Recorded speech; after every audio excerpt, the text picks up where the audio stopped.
Bonjour à tous, aujourd'hui on va faire un petit cours de programmation sur une introduction à CMake. Donc expliquer un petit peu ce que c'est, à quoi ça sert, et donner quelques petits exemples pour commencer à bien s'en servir, à avoir un petit code qui commence à être propre, qu'on puisse passer facilement à un collègue ou à quelqu'un sur internet ou autre. Donc voilà, on va commencer tout de suite. Donc une petite introduction, donc CMake c'est une famille d'outils open source, donc ça c'est plutôt agréable. Multiplateforme, c'est-à-dire que ça peut être Windows, Linux, Mac ou autre, et qui est conçu pour construire, tester et intégrer des logiciels. Donc en fait, ça permet de contrôler le processus de compilation du logiciel en utilisant des fichiers de configuration qui vont être indépendants de la plateforme et du compilateur, et qui va nous permettre de générer des makefiles et des espaces de travail qui peuvent être utilisés dans l'environnement de compilation de votre choix. Donc ça, c'est on va dire le laïus qui est vendu sur le site de CMake. Si je traduis un petit peu, en résumé, CMake va vous permettre de générer facilement des fichiers Makefile, ainsi que des fichiers projets type CodeBlocks ou autre pour vos projets. L'avantage, c'est que si votre code il est fait sous Windows, avec un CMake, vous pouvez donner à quelqu'un sous Linux, il lancera le CMake et tous les logiciels, toutes les librairies nécessaires, il pourra s'en servir sans problème. Ce qui arrive très rarement quand on donne à quelqu'un un fichier CodeBlock. Il y a des chances que les librairies ne soient pas rangées au même endroit et du coup ça peut poser des problèmes. Donc en général ça facilite la réutilisation de votre code et c'est de plus en plus utilisé quand même actuellement. Donc le CMake qui se base sur un fichier CMake list, donc c'est M majuscule, L majuscule et list avec un S à la fin, .txt. Dans ce fichier là, quelle est la syntaxe? Donc déjà tout ce qui va être commencer par des JS, ça va être du commentaire, comme ce qu'on voit ici. Et ensuite, on va avoir des commandes de base, commandes qui peuvent être écrites en minuscule ou en majuscule, et ces commandes vont avoir différents arguments. Il y a des variables de base dans CMake. Par exemple, une variable de base, c'est le CMake install préfixe, qui va être le répertoire d'installation par défaut de votre code. Sous Linux, c'est user local.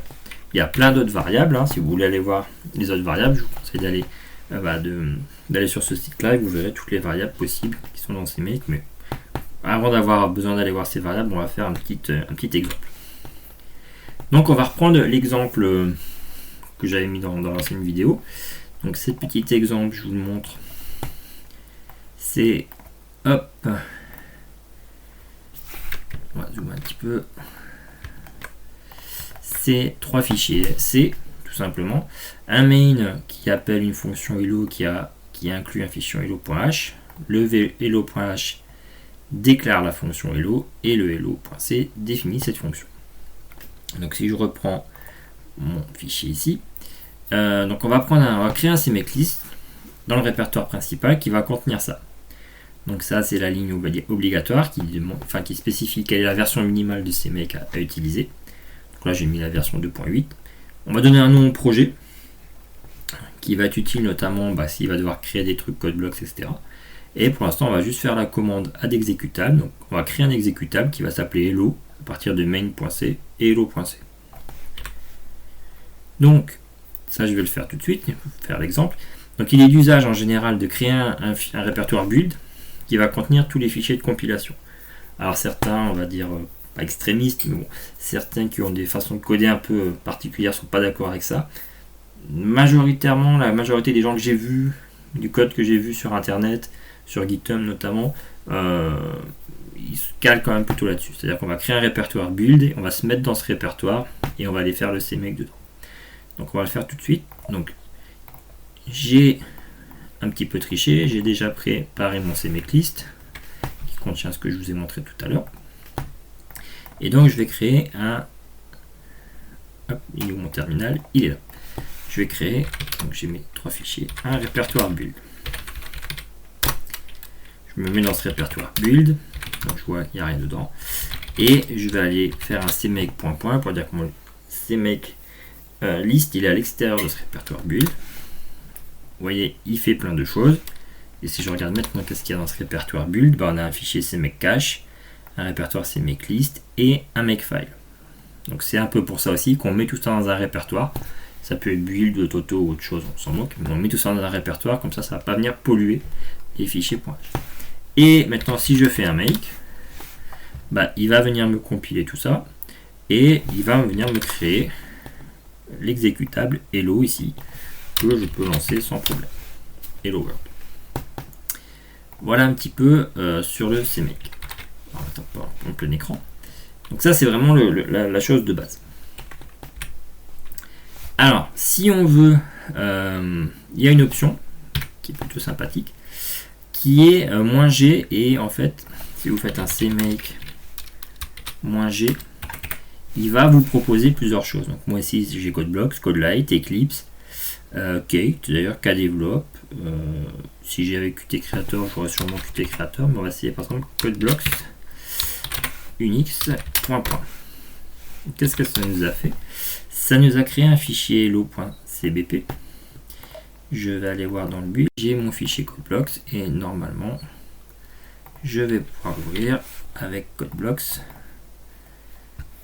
Alors, ok, donc il m'a ouvert CodeBlocks, j'ai mon projet, je vois mes sources, hello.c, main.c, mes headers, hello.h. Donc là, si je veux coder maintenant en CodeBlocks, je peux, hop, hello par exemple, et exécuter hello, et donc c'est mon environnement habituel. Donc CMake permet de faire ça, c'est assez confortable, parce que du coup, on n'a pas à passer ce fichier là. Tout ce qui est généré ici, on n'a pas à le passer, on n'a pas à le versionner d'ailleurs. On a juste à envoyer ces 4 fichiers là et la personne sur son PC va pouvoir régénérer tout ça. Hop. Donc, il y a quelques options de CMake qui sont intéressantes. Donc le -g, CodeBlocks, Unix. Alors attention, hein, il y a des espaces, donc c'est quand on tape en ligne de commande, c'est slash, anti-slash, espace. Sinon la tabulation, vous le faites très bien. Le -dcmake build type égale release qui va vous permettre de savoir si vous compilez en mode release, en mode debug, en mode release avec des debug info, des choses comme ça. Le répertoire d'installation, toujours sympa aussi si on veut changer. Et on peut aussi définir des variables. Si on fait un -d xxx égale true, ça va être équivalent de notre code à faire un define xxx true. Donc si on veut définir des variables par défaut, on peut aussi. Alors quelques petites bonnes pratiques de code. Donc ce que je vous ai présenté, il y a l'usage de faire le CMake dans un répertoire build pour vraiment que tous ces fichiers générés en fait soient dans un répertoire qu'on ne va pas versionner. On va versionner les codes qu'on édite, les fichiers qu'on édite, mais ce répertoire là on ne va pas le versionner. En général on met tous les fichiers sources, les C, les CPP dans un répertoire SRC. Tous les fichiers .h ou .hpp on les met dans un répertoire include. Pareil pour tout ce qui est exécutable, alors qu'on peut les mettre dans apps, bin ou exe. Et si on a des petits tests, des exécutables de test, on va les mettre dans test, tout simplement. Bien sûr, ça c'est la plus pratique, la plus importante. Il ne faut pas oublier de commenter le code. Donc maintenant, on va adapter un petit peu le CPP. Donc je vais déjà faire ce que je vous ai recommandé de faire ici. Donc, hop. Je vais créer un répertoire apps include et mes sources. Donc le main, je vais le mettre dans apps. Le hello.h, je vais le mettre dans include. Et le hello.c, je vais le mettre dans src. Donc maintenant on va devoir changer un petit peu le CMake. Donc je vais faire tout simplement le mettre main.c, je vais mettre apps main.c, source list apps src.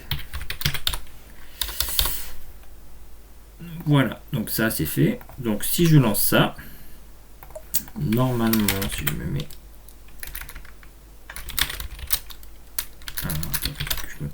si je me mets dans le build, si je refais cmake il n'y a pas de problème. Par contre si je fais le make, là il va me crier dessus, il va me dire qu'il ne connaît pas hello.h et il ne connaît pas hello.h parce que il faut que je dise que les include, les fichiers .h, ils sont dans un répertoire spécial qui s'appelle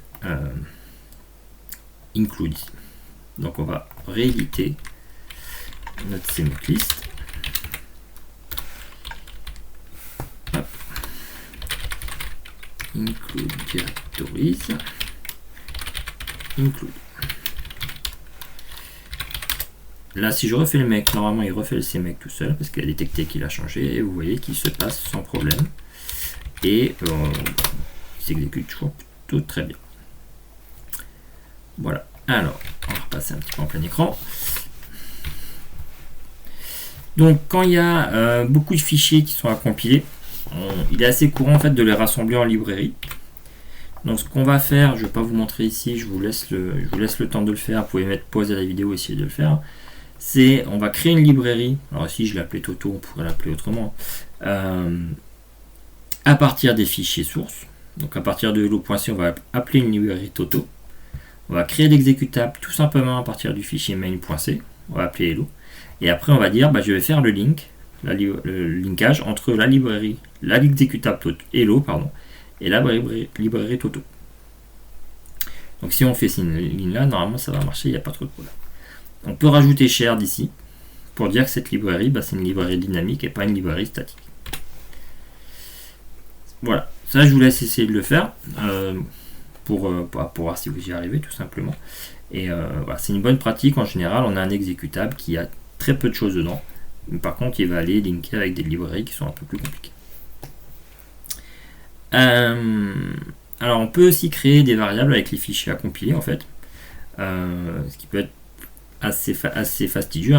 Concrètement, si on a beaucoup de fichiers par exemple source, on peut définir des variables. J'ai appelé ça hello source, donc on fait un set, le nom de la variable et on met tous les fichiers. Et après, à la place ici de mettre tout simplement le source hello.c, on peut mettre un $, entre un collade hello source.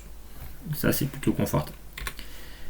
Ça peut être, s'il y a beaucoup de fichiers, ça va être un petit peu rébarbatif à faire. On peut aussi faire une recherche un petit peu automatique en disant je vais regarder tous les fichiers, faire une récurrence dans le répertoire src, tous les fichiers .c, je les mets dans hello source. Comme ça, le jour où je rajoute un fichier .c, et le CMake va le détecter sans problème et il va les inclure dessus. Donc du coup, j'ai même pas à rééditer ce fichier-là. Le fichier CMake list, du coup, il ne sera pas obligé de le refaire. Ça, c'est plutôt confortable aussi. Si on rajoute une fonctionnalité, on a besoin de rajouter un fichier C. Et donc là, ça se gère tout seul, il n'y a pas de problème avec ça. Alors par contre, voilà, quand on a beaucoup de librairies ici, une petite astuce, c'est qu'on peut utiliser -j x. X, ça va être le nombre de cœurs qu'on va utiliser. Donc ça, je peux vous le montrer. Je vais volontairement effacer tout. Je vais refaire mon CMake. Et si je fais un -j2 par exemple, bon là on l'a pas vu, mais les deux premiers ici vont être compilés sur 2 cœurs en parallèle. Et du coup on va gagner en temps de compilation. Si on met un -j tout court, par défaut il va prendre le nombre de cœurs plus 1. Donc, ce qui permet encore une fois de compiler un petit peu plus vite.